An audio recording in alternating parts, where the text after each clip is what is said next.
Ертеде Бақ пен Қызыр Қаратаудың жотасымен келе жатқан екен. Оларды көріп, жетім жесір, ғарып кәсір, бай манаптар шапағат етуін сұрап жабылады. Бәрі Қызырдың шапанына жармасады. Біреулері аса таяғын ұстап, енді бірі бөркін сипап, тілектерін айтып жатады. Қасында келе жатқан Бақты ешкім елемепті. Ол кезде жұрт Бақты танымайды екен.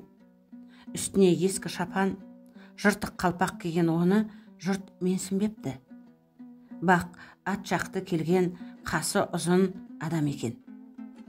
Қалың қасының түктері көзіне түсіп, көп нәрсені көрмейді екен. Айналасындағы у-шуды түсінбей, мына шуылдақтар кімдер? Деп қалың қасын жалп еткізіп, басын жоғары көтеріп қалғанда, қыр басындағы кемтар қызға көзі түсіпті.